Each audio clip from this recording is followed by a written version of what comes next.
நீதி கதைகள் டிவி. அது வெயில் காலம் அப்படிங்கறதுனால விவசாயம் எதுவும் நடக்கல.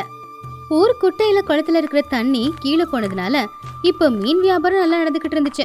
ஊருக்கு நடுவுல இருக்கிற ஒரு மரத்துக்கு கீழே சின்னதா மீன் மார்க்கெட்டே நடந்துகிட்டு இருந்துச்சு. காலையிலேயே வெயில் ரொம்ப அதிகமா தான் இருந்துச்சு. ராமையா அவன் வீட்டு திண்ணையில உட்காந்துக்கிட்டு இருந்தான். ஐயோ, காலையிலேயே சூரியன் எப்படி சுட்டேரிச்சா அப்புறம் மதியத்துக்கெல்லாம் குழம்புல போட்டா மாங்காய் மாதிரி கரைஞ்சி போயிடுவோம் போல. சாந்தம்மா, சாந்தம்மா, குடிக்க கொஞ்சம் தண்ணி கொண்டு வா. சாந்தம்மா தண்ணியை கொண்டு வந்து கொடுத்து, இந்தாங்க தண்ணியை குடிங்க. எப்ப பார்த்தாலும் உட்காந்து விசிறியில காத்து வீசிக்கிட்டு இருக்கிறது தானா? பேசாம கொஞ்சம் கூழு கரைச்சி கொண்டு வரவா? வெயில் காலத்துல இந்த கூழு குடிச்சா உடம்புக்கு கொஞ்சம் குளிர்ச்சியா இருக்கும். ராமையா தண்ணியை குடிச்சு, அப்பாடா, பானையில் வச்ச தண்ணியை குடிச்சதுக்கப்புறம் தான் உயிரே வருது. ஆமாம் சாந்தம்மா, இன்னைக்கு செவ்வாய்க்கிழமை இல்லை, சந்தையில் இன்னைக்கு மீன் மார்க்கெட் ஆச்சே. அந்த முருகனும் மீன் கடை போட்டிருப்பான்ல. ஆமாங்க, பக்கத்து வீடு ரங்கம்மாவும் சொன்னான். இப்பெல்லாம் குட்டையில தண்ணி கீழே போயிடுச்சுல, அதனால நல்ல பெரிய பெரிய மீனா மாட்டுதாமா. ஆனா நான் தான் எதுக்குன்னு விட்டுட்டேன். இந்த வெயில்ல சந்தை வரைக்கும் நடக்கிறதுனா கஷ்டமா இருக்குமே. இப்படி சொன்னா எப்படி? மதிய நேரம் கஞ்சியை வச்சுக்கிட்டு அதுக்கு தொட்டுக்க அந்த மீனையும் போட்டு சாப்பிட்டா ஆஹா, சொர்க்கம் மாதிரி இருக்கும். நான் போய் ஒரு மீனை வாங்கிட்டு வரேன். உங்க இஷ்டம். ஆனா அந்த கிருஷ்ணா விலைய குறைச்சி கொடுக்க மாட்டான். கொஞ்சம் பேரம் பேசி வாங்கிட்டு வாங்க. துணைக்கு ரங்கையண்ணனையும் கூட்டிட்டு போங்க. 2 பேரும் சேர்ந்து பேரம் பேசுங்க. ரங்கையண்ணன் கொஞ்சம் பார்த்து விலைய பேசி வாங்கி கொடுப்பாரு. இந்தாங்க பணம் பத்திரம். மீன் வாங்கிட்டு மிச்சம் இருக்கிற பணத்தை பத்திரமா கொண்டு வாங்க. வழியில் எங்கேயாவது தவற விட்டுறாதீங்க. ராமையா சிரிச்சுக்கிட்டே, என் பொண்டாட்டி எப்பவுமே இப்படி ரகசியமா பணத்தை எடுத்து வைப்பான்னு எனக்கு தெரியும். அதான் என் பொண்டாட்டி. சரி சரி, நான் போய் ரங்கையாவை கூட்டிக்கிட்டு நல்ல மீனா வாங்கிக்கிட்டு வரேன். தோல்ல இருக்கிற துண்டை தலைக்கு சுத்திக்கிட்டு போங்க. வெயில நேர தலைக்கு பட்டா அப்புறம் தலைவலின்னு சொல்லிக்கிட்டே இருப்பீங்க. பார்த்து பத்திரமா போயிட்டு வாங்க. ராமையா சரின்னு சொல்லி ரங்கையாவோட வீட்டுக்கு போனான். அங்க ரங்கையா உட்காந்துக்கிட்டு மருமக லட்சுமி கூட பேசிக்கிட்டு இருந்தாரு. 2 பேரும் வாசல்ல பாய் போட்டு உட்காந்துருந்தாங்க. ஏன் ரங்கையா, வீட்டில் சும்மா தானே உட்காந்துக்கிட்டு இருக்க? எல்லாரும் மீன் வாங்க போறாங்களே, நீ போலையா? வாராமையா, என்ன பண்றது, வெயில் அதிகமா இருக்கு. என் மருமக பட்டணத்து பொண்ணு, பாவம், அவளுக்கு நம்ம ஊர் வெயில் தாங்கல. அதான் 2 பேரும் காத்தாட வெளியில உட்காந்து பேசிக்கிட்டு இருக்கோம். லக்ஷ்மி சிரிச்சுக்கிட்டே, அதெல்லாம் ஒண்ணும் இல்ல மாமா. பட்டணத்துல ஒரே புகை தூசி காத்து தான் இருக்கும். ஆனா இங்க இந்த மரத்தோட நிழல உட்காந்துக்கிட்டு இருந்தா நல்ல சுத்தமான காத்து வீசுது. என்ன வெயிலு தான் கொஞ்சம் தாங்க முடியல. வணக்கம் ராமையா மாமா, நல்லா இருக்கீங்களா? வணக்கம்மா, நான் நல்லா இருக்கேன். உன் படிப்பெல்லாம் எப்படி போகுது? நல்ல பெரிய படிப்பா படிச்சு ஊருக்கு பெருமை சேர்த்துடுமா? அதெல்லாம் நல்லதா போகுது மாமா. என்ன இன்னும் கொஞ்ச நாள் இங்க இருந்துட்டு மறுபடியும் பட்டணத்துக்கு படிக்க போக வேண்டி இருக்கும். படிச்சு முடிச்சுட்டு மறுபடியும் இங்க தான் வருவேன். இங்க இருக்கிற ஆட்கள் எனக்கு ரொம்ப பிடிச்சிருக்கு. ரொம்ப சந்தோஷம்மா. சரி, ராமையா எதுக்கு வந்திருக்கான்னு கேட்டுக்கிறேன். ஏண்டா, உன் முகத்தை பார்த்தாலே தெரியுது, மீன் வாங்க தானே வந்திருக்க. சரியா சொன்னாரங்கய்யா, அந்த கிருஷ்ணா ஆத்துல இருந்து மீன் பிடிச்சிட்டு வந்து விற்கிறானா. அதான் போய் கொஞ்சம் பேரம் பேசி மீன் வாங்கிட்டு வரலான்னு. மாமா, நானும் உங்க கூட வரவா? எனக்கும் நம்ம ஊர் சந்தையை பார்க்கணும் போல இருக்கு. அங்க என்னென்ன நடக்குது அப்படின்னு பாக்குறதுக்கு நல்லா இருக்கும்ல. அதனால என்னம்மா, ஆனா கொடை எடுத்துக்கோ, வெயில் அதிகமா இருக்கும். வாராமையா போலாம். வழியில நம்ம காலத்து கதையெல்லாம் பேசிக்கிட்டு போலாம். ஆமா ரங்கையா, சின்ன வயசுல நம்ம ஊர் குளத்துல வறட்சி இல்லாம தண்ணி இல்லாம போச்சு. அப்ப பெரிய பெரிய மீனெல்லாம் பிடிச்சோம். அந்த காலமே தனிதான். 3 பேரும் பேசிக்கிட்டே நடந்து அந்த மீன் மார்க்கெட்டுக்கு வந்து சேர்ந்தாங்க. அங்க சீத்தம்மா பாட்டி பெரிய பெரிய மீனை வச்சு வித்துக்கிட்டு இருந்தாங்க. பக்கத்திலேயே கௌரி அவ தோட்டத்துல விளைஞ்ச காய்கறி எல்லாத்தையுமே விற்க கொண்டு வந்திருந்தா. கிருஷ்ணா ஆத்துல இருந்து நிறைய மீனுகளை கொண்டு வந்து போட்டுக்கிட்டு இருந்தான். ஜனங்க கூட்ட கூட்டமா வந்தாங்க. வாங்கய்யா வாங்க, இப்பதான் ஆத்துல இருந்து பிடிச்சிட்டு வந்த மீன். ஏண்டா கிருஷ்ணா, எதுக்கு இப்படி கத்துற? நீ இப்பதான் பிடிச்சிக்கிட்டு வந்த மீனுன்னு எல்லாருக்கும் தெரியும். உன் தொண்டைய பாத்துக்கோ. அடியே கௌரி, வெயில்ல அந்த வெண்டைக்காய் வாடி போய்கிட்டு இருக்கு பாரு. கொஞ்சம் தண்ணியை தெளிச்சு வெய்யி, இல்லனா சுத்தமா வாடி போயிடும். சரிங்க பாட்டி, நானும் தண்ணி தெளிச்சுக்கிட்டு தான் இருக்கேன். காலில் பறிச்ச வெண்டைக்காய் இப்படி வாடி போய்கிட்டே இருக்கு. என்ன லக்ஷ்மி வருது? எவ்வளோ அழகா இருக்க. பட்டணத்துக்கு போனாலும் கிராமத்துக்கால தெரியுது. எப்படிக்கா இருக்கீங்க? பாட்டி எப்படி இருக்கீங்க? ரொம்ப நாளாச்சு இப்படி கிராமத்து சந்தையெல்லாம் பார்த்து. எப்படிமா இருக்க? பட்டணத்து பொண்ணு இன்னைக்கு எங்க சந்தைக்கு வரணும் போல எழுதிருக்கு. ஹா, ஏமா நீ பட்டணத்துல இருக்கிற பொண்ணாச்சே, இந்த மீன் எல்லாத்தையும் பாரு. இது உங்க பட்டணத்துல கிடைக்காது, எங்க ஊர் ஆத்துல தான் கிடைக்கும். இத சமைச்சு சாப்பிட்டா ஐயோ சொர்க்கமே தெரியும். சரி சரி ரங்கம்மாமா, எனக்கு கொஞ்சம் நல்ல மீனா வெட்டி போடு. விலைய மட்டும் பார்த்து சொல்லு, இல்லைன்னா பேரம் பேச வேண்டியதா இருக்கும். ஏன்பா ராமையா, என்னைக்காவது நான் உன்கிட்ட அதிகமா காசு வாங்கியிருக்கேனா? எப்பவுமே நியாயமான காசு தானே. ஆனா பாவம் கிருஷ்ணாவை பத்தியும் யோசிக்கணும்ல. ஆத்துல இறங்கி கஷ்டப்பட்டு அந்த மீனை பிடிச்சிக்கிட்டு வரான், அவனுக்கு காசு கொடுக்க வேண்டாமா? ஆமாண்ணே, ராத்திரி முழுக்க நான் அந்த ஆத்துக்கு காவல் இருந்தேன். வேற யாராவது வந்து மீன் பிடிச்சிட்டா சரியா தூக்கமே இல்லை. பார்த்து ஏதாவது நீங்க தான் எனக்கு போட்டு கொடுக்கணும். ரங்கம்மா, அந்த கூடையில் இருக்கிற மீன் சின்னதா இருக்கு, பார்த்து பெருசா போடு. இன்னைக்கு என் மருமகளுக்கு குழம்பு செஞ்சு கொடுக்கணும். ஊர் தலைவர் சூரையா துண்ட தோல்ல போட்டுக்கிட்டு கம்பீரமா அங்க நடந்து வந்தாரு. அவரு முகத்துல ஒரு அமைதி தெரிஞ்சுது. எல்லாரும் எழுந்துச்சு நின்னு அவரை கையெடுத்து கும்பிட்டாங்க. என்ன ராமையா, சந்தை எப்படி நடக்குது? எல்லாரும் நல்லா இருக்காங்களா? வெயில் கஷ்டமா இருக்குல்ல? கும்பிடுறாங்க ஐயா. சந்தை நல்லா தான் நடக்குது, ஆனா வெயில் அதிகம், விளைச்சல் தான் சரியா வரல. எல்லாருக்கும் கொஞ்சம் கஷ்டமா தான் இருக்கு. ஆமாங்க ஐயா, இப்பதான் குளத்துல இருந்து வரேன். தண்ணி ரொம்ப கீழே போயிடுச்சு. இப்படியே போச்சுன்னா நமக்கும் குடிக்க தண்ணி இருக்காது, ஆடு மாடுங்களுக்கும் குடிக்க தண்ணி இருக்காது. ஆமாங்க ஐயா, நம்ம ஊர் கிணறு கூட இப்ப மண்ணால மூடி இருக்கு. தூர் வரனா நல்லா தான் இருக்கும். நாங்க வேணும்னா வந்து கொஞ்சம் உதவி பண்றோம். நானும் அதான் யோசிக்கிறேன் ரங்கையா. ஊர் பஞ்சாயத்தை கூட்டி இதை பற்றி பேசலாம். ஏமா லக்ஷ்மி, எப்படி இருக்க? பட்டணத்தில் உங்கள் அப்பா எப்படி இருக்காரு? போனா நான் கேட்டதா சொல்லுமா? நல்லா இருக்கே தாத்தா. அப்பாவும் உங்களை கேட்டுதா சொல்ல சொல்லி சொன்னாரு. அவரு பட்டணத்துல நல்லா தான் இருக்காரு. அடுத்த வாரம் நம்ம ஊருக்கு வரேன்னு சொல்லிருக்காரு. சந்தோஷமா. பட்டணத்துக்கு போனாலும் நம்ம ஊரை மறக்காத ஒரே மனுஷன் உங்கள் அப்பா தான். சரி சீதாம்மா, மீன் எடுத்து வையே, ஆளை அனுப்பி விடுறேன்.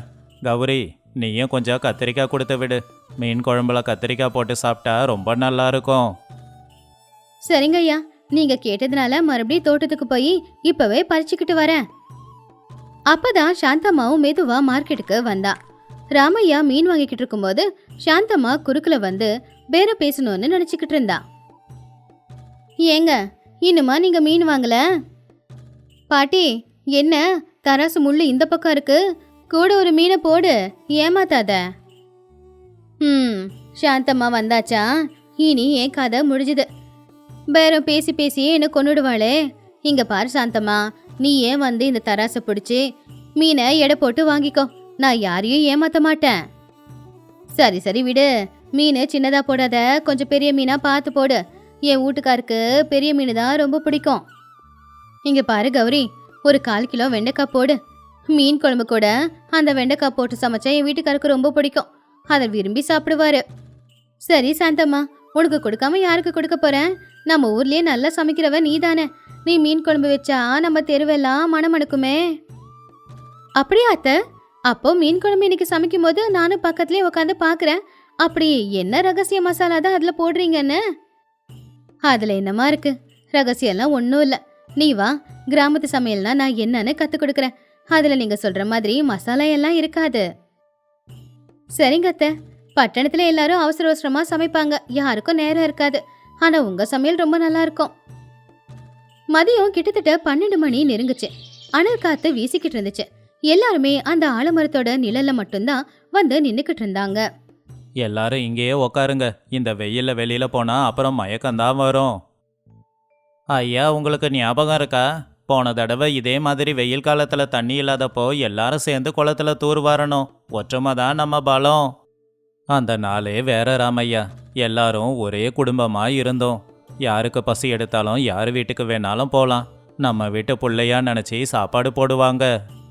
ஆமாங்க ஐயா, எந்த கஷ்டம் வந்தாலும் சாயந்தரம் நேரம் எல்லாருமே மரத்து நிழலில் உக்காந்து ஒன்றா கதை பேசிக்கிட்டு இருப்போம். இப்போ அப்படியா இருக்கு? வீட்டுக்குள்ளே போய் தனித்தனியாக இருக்காங்க. அந்த காலம் மறுபடியும் வந்தா நல்லா இருக்கும் தாத்தா. மனுஷங்களுக்கு நடுவுல பேச்சுவார்த்தை நின்னு போச்சு. இந்த சந்தையில தான் இப்படி எல்லாரும் சேர்ந்து பேசுறோம். அதை பார்க்கலான்னு தான் நானும் வந்தேன். லக்ஷ்மி சொல்றது உண்மைதான். அந்த காலம் மாதிரி இந்த காலம் இல்ல. அதனாலதான் நாங்க எல்லாரும் இந்த சந்தைய விட்டு கொடுக்கறதே இல்ல. எங்கேயாவது 4 பேர் ஒன்னா சேர்ந்து ஏதாவது பேசிக்கலாம்ல. ஆமாமா, இந்த சந்தை தான் எங்களுக்கு உலகம், இதுதான் எங்க வாழ்க்கை, இந்த மரத்தோட நிழல் தான் எங்களுக்கு எல்லாமே. மெதுவா காத்துல ஒரு குளிர்ச்சி வந்துச்சு. பறவைங்க எல்லாம் அதுங்களோட கூட்டுக்கு போய்கிட்டு இருந்துச்சு. எல்லாரும் அவங்கவுங்க பொருட்களை எடுத்து வச்சுக்கிட்டு இருந்தாங்க. கிருஷ்ணா, இந்த கூலி உனக்கு. இதை கொண்டு போய் பத்திரமா உங்க அம்மா கிட்ட கொடு. வழியில இந்த பணத்தை எடுத்து ஏதாவது செலவு பண்ண கொண்டு போட்டுருவேன். இல்லம்மா, பணத்தை கொண்டு போய் அம்மா கிட்ட தான் கொடுக்க போறேன். நாளைக்கு காலையில சீக்கிரம் வந்து மறுபடியும் மீன் பிடிக்கணுமே, நான் வரேம்மா. சரி வா சாந்தம்மா, நேரமாகுது, வீட்டுக்கு கிளம்பலாம். ரங்கையா, நீயும் வந்துடு. இன்னைக்கு நம்ம வீட்லயே சமைச்சு எல்லாரும் ஒண்ணா உக்காந்து சாப்பிடலாம். இல்ல ராமையா, இன்னைக்கு என் மருமகளுக்கு என் கையால மீன் குழம்பு சமைச்சு கொடுக்க போறேன். கிராமத்து சமையல் எப்படி இருக்குன்னு என் மருமகளும் தெரிஞ்சுக்கணும் இல்லையா? ஆமாடி லக்ஷ்மி, சாயந்தரம் நேரம் வீட்டுக்கு வா. உனக்கு மீன் குழம்பு எப்படி வைக்கிறதுன்னு சொல்லி காட்டுறேன். அப்படியே மீன் குழம்பு சாப்பிட்டுட்டு போகலாம். வரேன் அத்தை. கிராமம்னால இதானே, எல்லார் வீட்டுக்கும் எல்லாரும் போகணும், ஒன்னா உட்காந்து சந்தோஷமா இருக்கணும். நான் போயிட்டு வரேன் தாத்தா. பார்த்து போமா, வெயில் இன்னும் முழுசா குறையல. கொடைய பிடிச்சிக்கிட்டு போமா, இல்லைன்னா வெயில் தலைக்கு படும். ராமையாவும் சாந்தம்மா நடந்து போகும்போது வழியில, ஏங்க அந்த லக்ஷ்மி பொண்ணு எவ்வளவு அடக்க ஒடுக்கமா இருக்கால. பட்டணத்துல வளர்ந்தாலும் நம்ம கிராமத்து பழக்க வழக்கத்தை மறக்கல. அந்த பொண்ணை எனக்கு ரொம்ப பிடிச்சிருக்கு. அது நம்ம ஊரோட பெருமை சாந்தம்மா. இந்த ஊர்ல பிறந்தவங்க யாரும் இந்த ஊரையும் மறக்க மாட்டாங்க, இந்த ஊரோட பழக்க வழக்கத்தையும் மறக்க மாட்டாங்க. அதான் நம்ம லக்ஷ்மி கிட்ட தெரியுது. உண்மைதாங்க. சரி வாங்க வாங்க, பேசிக்கிட்டே நேரம் அதிகமாகிக்கிட்டே இருக்கு. அந்த மீனை கழுவி குழம்பு வச்சு சுட சுட சோறுல போட்டு சாப்பிட்டா நமக்கு சொர்க்கமே தெரியும். பறவைங்க எல்லாருமே அதுங்களோட கூட்டுக்கு போற நேரம் அந்த ஊர்ல இருக்கிற எல்லார் வீட்டிலயும் இன்னைக்கு மீன் சமையல் தான். அந்த ஊஜனங்களுக்குள்ள இருக்கிற அன்பு பாசமும் தான் இன்னும் அந்த ஊர்ல இருக்கிற எல்லாரையுமே சந்தோஷமா வச்சுக்கிட்டு இருந்துச்சு. இந்த கதையில இருக்கிற நீதி என்னன்னா, மனுஷங்களா பிறந்த நாம எப்பவுமே ஒருத்தங்களோட ஒருத்தங்களா நல்லா பேசி சிரிச்சு நம்ம கஷ்ட சுகத்தை சொல்லிக்கிட்டு வாழும்போது இருக்கிற சுகமே தனிதான். தனிமையா வாழ்றதுல அப்போதைக்கு நிம்மதி கிடைக்கலாம், ஆனா சந்தோஷம் இருக்காது. சாந்திபுரம் கிராமத்துல அது மதிய நேரம். ஊரே அமைதியா இருந்துச்சு. சந்திரையா ஒரு பைய எடுத்து தோள்ல போட்டுக்கிட்டு அமைதியா நடந்து அந்த ஊருக்குள்ள வந்துகிட்டு இருந்தான். அப்பதான் ஊரோட எல்லையில சோமையா அப்படிங்கிற விவசாயி அவனுடைய வண்டி சக்கரம் உடைஞ்சு போனதுனால அந்த வெயில்ல என்ன பண்றதுன்னு தெரியாம தவிக்கிறத சந்திரையா கவனிச்சான். வணக்கம் அண்ணே, சோமையா அண்ணே. என்ன வண்டி சக்கரம் உடைஞ்சு போய் தவிச்சுக்கிட்டு இருக்கீங்க போலயே. மாடுங்களும் ரொம்ப சோர்வா இருக்கிற மாதிரி இருக்கே. என்னன்னு சொல்றப்பா. சந்தைக்கு போலான்னு நெல்லு மூட்டையை எடுத்துக்கிட்டு கிளம்புனேன். வழியில வண்டி சக்கரம் கழண்டு போச்சு. யாராவது வந்து உதவி செய்வாங்களான்னு காத்துக்கிட்டு இருக்கேன். இந்த வெயிலுக்கு யாரும் வெளியில வர மாட்டேங்கிறாங்க. தனியா என்னால என்னப்பா செய்ய முடியும்? நீங்க ஒன்றும் கவலைப்படாதீங்கண்ணே, அதான் நான் இருக்கேன்ல. நாம 2 பேரும் சேர்ந்தா மலையை கூட அசைக்க முடியும். சந்திரையா அங்க இங்கன்னு பார்த்து ஒரு பெரிய கட்டையையும் ஒரு பெரிய கல்லையும் கொண்டு வந்தான். அவனுடைய அறிவை பயன்படுத்தி அந்த கட்டைய லிவர் மாதிரி பயன்படுத்தி அந்த வண்டியோட எடைய ஒரேடியா அவன் மேல தூக்கிட்டான். அண்ணா, இப்ப அந்த சக்கரத்தை மெதுவா உள்ள தள்ளி விடுங்க. சோமையா பலமா அந்த சக்கரத்தை தள்ளின உடனே அந்த சக்கரமும் உள்ள போயிடுச்சு. அதுக்கப்புறம் ஒரு பெரிய கயிறை கட்டி அதை பலமா கட்டினாங்க. ஐயோ, எவ்வளோ புத்திசாலி தம்பி நீ. 1 மணி நேரமா கஷ்டப்பட்டுக்கிட்டு இருந்தேன், 1 நிமிஷத்துல தீர்த்து வச்சிட்ட. இதுக்கு நான் எவ்வளோ கொடுக்கணும்? என்கிட்ட கொஞ்சம் பணம் இருக்கு, வாங்கிக்கோ. சந்திரையா சிரிச்சுக்கிட்டு, பணம் எதுக்குன்னு? ஒரு மனுஷன் கஷ்டப்படும் போது இன்னொரு மனுஷன் உதவி செய்யறது தானே வழக்கம். சந்தைக்கு நேரமாகுது, வெயிலும் அதிகமாகுது. வெயில் அதிகமாகிறதுக்குள்ள சீக்கிரம் நீங்க கிளம்புங்க. சந்திரையா ஊருக்கு நடுவுல வந்தான். அங்க ஒரு பழைய ஓட்டு வீடு இருந்துச்சு. அந்த வீட்டு திணையில ராமையா அப்படிங்கிற ஒருத்தர் தலையில கை வச்சு உக்காந்துக்கிட்டு இருந்தாரு. அப்போ அவனுக்கு பக்கத்துல பூபதி அப்படிங்கிற ஜமீன்தார் உக்காந்துக்கிட்டு இருந்தாரு. ராமையா, எனக்கு இப்பவே ஒரு பதில் வேணும். நீ கடன் வாங்கி 6 மாசம் தாண்டிடுச்சு. வட்டியோட சேர்த்து 1000 ரூபாய் ஆச்சு. இன்னைக்கு சாயந்தரத்துக்குள்ள நீ பணத்தை கொடுக்கலனா உன் தறி எந்திரத்தை நான் எடுத்துப்பேன். அதுக்கப்புறம் உன்னால துணி கூட நெய்ய முடியாது, எந்த ஒரு வருமானமும் இருக்காது. ஐயா, விளைச்சல் சரியா விளையாம யாருக்குமே லாபம் கிடைக்கல. அதனால யாரும் என்கிட்ட துணியே வாங்கல. கொஞ்சம் அவகாசம் கொடுங்க ஐயா. மழை பெஞ்சா எல்லாம் சரியா போயிடும். கொஞ்சம் பொறுமையா இருங்க. அப்போ சந்திரையா அங்க வந்து, ஐயா கும்பிடுறாங்க. நான் பக்கத்து ஊர்ல இருந்து வரேன். ஏதோ பேசுறேன்னு தப்பா எடுத்துக்காதீங்க. அவர் நிலைமைய பார்த்தா பாவமா இருக்கு. அவர் எந்திரத்தை நீங்க எடுத்துக்கிட்டா உங்களுக்கு வட்டி பணம் கிடைச்சிடுமா? அதை கேட்க நீ யாருடா? எங்க ஊருக்காரங்களுக்கு நடுவில் நீ எதுக்கு வர? எனக்கு பணம் வேணும். அது எந்த உருவத்துல வந்தா என்ன? எப்படியும் இந்த ஆளுக்கிட்ட சொத்தும் இல்லை, பணமும் இல்லை. அந்த எந்திரமாவது எனக்கு சொந்தமாகட்டுமே. ஆனா ஐயா, நீங்க அவருடைய பொழைப்பையே கெடுத்துட்டீங்க. அப்படின்னா அவர் தற்கொலை பண்ணிக்கிற நிலைமைக்கு போயிடுவாரு. அப்ப அந்த எந்திரத்தை வச்சுக்கிட்டு நீங்க என்னங்கய்யா பண்ண போறீங்க?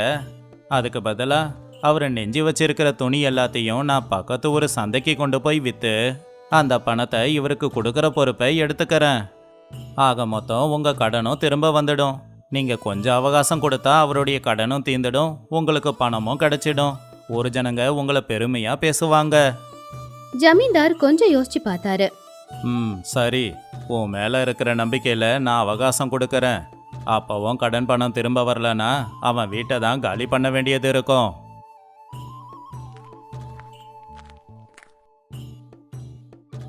ராமையா சந்திரையாவோட கைய பிடிச்சுக்கிட்டு ரொம்ப நன்றி அப்படின்னு சொன்னாரு. அப்ப அவரை சமாதானப்படுத்தி அந்த துணிகளை எல்லாம் சரியா மூட்டை கட்டி கொடுங்கன்னு கேட்டான். சந்திரையா அன்னைக்கு மதிய நேரம் ஏதாவது வாங்கி சாப்பிடலான்னு கோட்டையாவோட கடைக்கு போனப்போ அந்த கோட்டையோட கடைவாசல்ல பாவம் ஒரு வயசான பாட்டி அவங்க கிட்ட இருக்கிற பழைய காசை கொடுத்து அரிசி கொடுன்னு கேட்டாங்க. அப்போ எடை போடும் போது அவன் கம்மியா போடுற மாதிரி சந்திரையாவுக்கு தோணுச்சு. இந்தாமா, இந்த 1/2 கிலோ அரிசியை வாங்கிக்கோ. உங்ககிட்ட இருக்கிற பணத்துக்கு இதான் வரும். சந்திரையா அதை பார்த்து, ஐயா வணக்கங்க. இந்த எடக்கல்ல நான் பார்க்கலாமா? இந்த எடக்கல்ல பார்க்க வித்தியாசமா இருக்கே. என்ன வித்தியாசமா இருக்கு? எல்லாம் சரியா தான் இருக்கு. உனக்கு என்ன வேணுமோ வாங்கிட்டு கிளம்பு. சந்திரையா சிரிச்சுக்கிட்டே, இல்லங்க ஐயா, உங்களை பத்தி நான் கேள்விப்பட்டிருக்கேன். யாரோட தராசுல புண்ணியம் அதிகமா இருக்கோ அந்த எடையை குறைச்சி காட்டுமா. அதாவது யார் ஒருத்தவங்க தர்மமா வியாபாரம் பண்றாங்களோ அவங்க தராசுல குறை இருந்தா அது கடவுளோட சாபமாமா. அதாவது நேர்மையான வியாபாரியோட தராசு சமமா இருக்கும். உங்க தராசுக்கு கீழே ஒட்டி இருக்கிற ஐசு காந்தத்தை கொஞ்சம் எடுத்து பாருங்க. அப்போ உங்க புண்ணியம் எவ்வளவுன்னு தெரியும். கோட்டையோட முகம் வாடி போச்சு. அதுக்குள்ள ஊருக்காரங்க எல்லாரும் அங்க வந்து சேர்ந்தாங்க. அப்ப கோட்டையா அந்த தராசுல ஒட்டி வச்சிருந்த ஐஸ்காந்தத்தை வெளியில எடுத்தான். இங்க பாருங்க ஐயா, நீங்க 4 பேரை ஏமாத்தி நல்லா சாப்பிடலாம். ஆனா அந்த பாவம் உங்க பிள்ளைங்கள தான் சுத்தி வரும். 10 பேருக்கு நல்லது பண்ணலனாலும் பரவாயில்ல, அதை யாரும் கெட்டதுன்னு சொல்ல மாட்டாங்க. ஆனா 10 பேருக்கு கெட்டது பண்ணாதீங்க. கோட்டையா தலையை குனிஞ்சி அந்த பாட்டிக்கு கொடுக்க வேண்டிய அரிசியை சரியா கொடுத்து அனுப்புனான். எல்லாருமே சந்திரையாவை பாராட்டினாங்க. அன்னைக்கு சாயந்தர நேரம் ஊருக்கு நடுவுல இருக்கிற மரத்துக்கு கீழே நிறைய பேர் உட்காந்துக்கிட்டு இருந்தாங்க. அவங்க ஊர்ல இருக்கிற ஒரே ஒரு பள்ளிக்கூடத்தை சீரமைக்கிறத பத்தி ரொம்ப தீவிரமா பேசிக்கிட்டு இருந்தாங்க. அந்த பள்ளிக்கூடம் இடிஞ்சு விழுற நிலைமையில இருந்தாலும் யாரும் உதவி செய்ய முன் வரல. இந்த பள்ளிக்கூட செவரு எப்படி இடிஞ்சு விழனே தெரியல. நம்ம ஊர்ல இருக்கிற பிள்ளைங்க எந்த பள்ளிக்கூடத்துக்கு போய் படிப்பாங்க? ஊர்ல யாருமே பணம் கொடுத்து உதவி செய்ய மாட்டேங்கிறாங்க. ஏன் நம்ம ஜமீன்தார் கூட கைய விரிச்சிட்டாரு. அப்போ அங்க வந்த சந்திரையா, ஒரு பெரிய மனுஷங்களுக்கு வணக்கங்க. நான் ஒரு உண்மையை சொல்லலாமா? ஒரு ஊருக்கு பள்ளிக்கூடங்கிறது ரொம்ப முக்கியம். இந்த ஊர்ல இத்தனை பெரிய மனுஷங்க இருக்கீங்க. நீங்களாம் இருந்தோம் இந்த பள்ளிக்கூடம் இப்படி இருக்கிறது உங்களுக்கு கெட்ட பேரை தான் கொண்டு வந்து கொடுக்கும். எனக்கு தெரிஞ்சு பக்கத்து ஊர்ல ஒரு வழக்கம் இருக்குங்க. யார் அந்த பள்ளிக்கூடத்தை சரி பண்ண பணம் கொடுக்கறாங்களோ அந்த பள்ளிக்கூடத்தோட செவரில் அவங்க பேரை பொறிச்சு வைப்பாங்க. அந்த பேரை பார்த்து அடுத்த தலைமுறை அவங்களுக்கு கௌரவத்தை கொடுக்கும். அப்பதான் அங்க வந்த ஜமீன்தார், என்னது, பேரை பொறிச்சு வைக்க போறியா?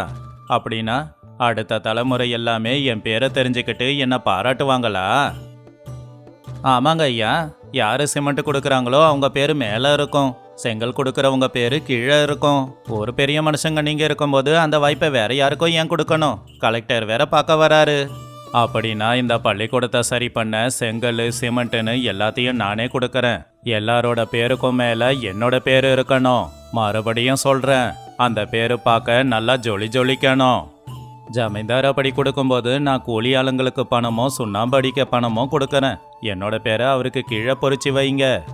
அப்படி சந்திரையா அவனுடைய புத்திசாலித்தனத்தினால எனக்கு என்னன்னு இருந்தவங்க எல்லாருக்குமே பேரு புகழ் அப்படிங்கிற ஆசையை காட்டி அந்த பள்ளிக்கூடத்துக்கு தேவையான எல்லாத்தையுமே அவங்க கிட்ட வாங்க ஆரம்பிச்சான். பணம் இல்லாதவங்க வேலைகளை செஞ்சுக்கிட்டு இருந்தாங்க. அதுக்கப்புறம் சந்திரையா ஜமீன்தாரோட வீட்டு பக்கமா போய்கிட்டு இருக்கும்போது ஜமீன்தாரோடைய மனைவி அவங்க வீட்டு வாசல்ல ஒரு வயசான பாட்டி குடிக்க கஞ்சி குடுமா அப்படின்னு சொன்னது கேட்டு ரொம்பவும் கோவப்பட்டாங்க. அப்ப சந்திரையா அந்த அம்மா கிட்ட இப்படி சொன்னான். அம்மா, உங்களுக்கு ஒரு விஷயம் தெரியுமா? நான் போற வழியில ஒரு நாள் ஒரு சாமியாரை பார்த்தேன். ஒருத்தவங்க வீட்டுக்கு ஒருத்தர் பசின்னு வரும்போது அவங்களுடைய பசியை தீர்த்து அனுப்புனா அன்னபூர்ணா தேவியோட பார்வை அந்த வீட்டு மேலதான் முழுசா இருக்கும்னு சொன்னாரு. ஆனா பசின்னு வந்தவங்களுக்கு கஞ்சி கூட கொடுத்து அனுப்பாத வீட்டுல இருக்கிற லக்ஷ்மி கூட இந்த வீடு வேணான்னு போயிடுவாங்களாம். அதை கேட்டு அந்த அம்மா பயந்துகிட்டே, அப்படியா? உண்மையாவா? சாமியா சொன்னா உண்மையாதான் இருக்கும். ஏற்கனவே வீட்டுல இருக்கிற அரிசியில புழு வருது, அதுக்கு காரணம் இதுதானோ? இருக்கலாமா? இந்த அம்மா பார்க்கறதுக்கு கொஞ்சம் பாவமா இல்லையா? உங்களை பார்க்கறதுக்கும் ரொம்ப நல்லவங்களா தான் தெரியுறீங்க. இந்த அம்மாவோட பசியை கொஞ்சம் தீர்த்துடுங்களேன். அப்போ உங்க புருஷனோட வியாபாரம் நல்லபடியா நடக்கும். அப்ப மங்கம்மா அவங்க தப்ப புரிஞ்சுக்கிட்டு, இந்தாங்கம்மா, கஞ்சியில கொஞ்சம் சோறும் மோரும் ஊத்திருக்கேன், சாப்பிடுங்க. தம்பி, நீ சொன்னது உண்மைதான்ப்பா. ஒருத்தங்களுக்கு வயிறார சாப்பாடு கொடுக்கும்போது கிடைக்கிற சந்தோஷம் வேற எதுலயும் கிடைக்காது அப்படிங்கறத இன்னைக்கு நான் புரிஞ்சுக்கிட்டேன். சந்திரையா சொன்ன மாதிரியே ஒரு வாரம் ஆச்சு. பக்கத்து ஊர்ல திருவிழா தொடங்குச்சு. சந்திரையா ராமையா நெஞ்ச துணி எல்லாத்தையும் எடுத்துக்கிட்டு சந்தைக்கு போனாங்க. அங்க ஒரு பெரிய மரத்துக்கு கீழே வண்டியில புடவைகளை எல்லாம் பரப்பி போட்டு அவனுடைய பேச்சு திறமைய காட்ட ஆரம்பிச்சான். வாங்க ஐயா, வாங்க. இது சாதாரண துணிங்க இல்ல, ஒரு ஏழை கஷ்டப்பட்டு நெஞ்ச புடவைங்க. இது ரொம்பவும் நல்லா இருக்கும். நீங்க இதை கட்டிக்கிட்டா இந்த வெயிலே தெரியாம குளு குளுன்னு இருக்கும். இந்த மாதிரி புடவைங்க உங்ககிட்ட நிறைய இருக்கலாம், ஆனா ஒருத்தருடைய கஷ்டத்தை தீர்த்த புடவைங்க எதுன்னு பெருமைப்படலாம். சந்திரையாவோட அந்த பேச்சு கேட்ட ஊஜனங்க எல்லாரும் சந்தோஷமா வந்து புடவைகளை வாங்க ஆரம்பிச்சாங்க. சாயந்தரத்துக்குள்ள பையில இருந்த புடவையெல்லாம் தீர்ந்து போச்சு. இப்ப ராமையா வாங்கின கடன் மட்டும் கட்டுறது கிடையாது, அவன் எந்திரத்தை சரி பண்றதுக்கான பணமும் அவன் கிட்ட இருந்துச்சு. திரும்பி ஊருக்கு வந்ததுக்கு அப்புறமா ஜமீன்தார் கிட்ட வாங்கின கடனை ராமையா தீத்தாச்சு. இப்ப ஊர் பள்ளிக்கூட சுவரும் நல்லா இருக்கு. அங்க சந்திரையா சொன்ன மாதிரியே ஜமீன்தாரோட பேரு ஒரு பெரிய பலகையில எழுதி இருந்துச்சு. சந்திரையா, உனக்கு எப்படி நன்றி சொல்றதுனே தெரியல. எங்க இருந்தோ வந்த, எங்க ஊர்ல எல்லாருக்கும் நல்லதை செஞ்சிருக்க, எனக்கும் ஒரு பாடத்தை கத்து கொடுத்துருக்க. மற்றவங்களுக்கு உதவி செய்யும் போது அதுல கிடைக்கிற சந்தோஷமும் திருப்தியும் வேற எதுலையும் கிடைக்காதுன்னு நான் இப்ப கத்துக்கிட்டேன். இனிமே இந்த பள்ளிக்கூடத்தை நானே பாத்துக்கிறேன். ஆமா சந்திரையா, இன்னைக்கு மட்டும் நீ இல்ல அப்படின்னா என் தரியந்திரம் என்ன இருக்குமோ என்னமோ.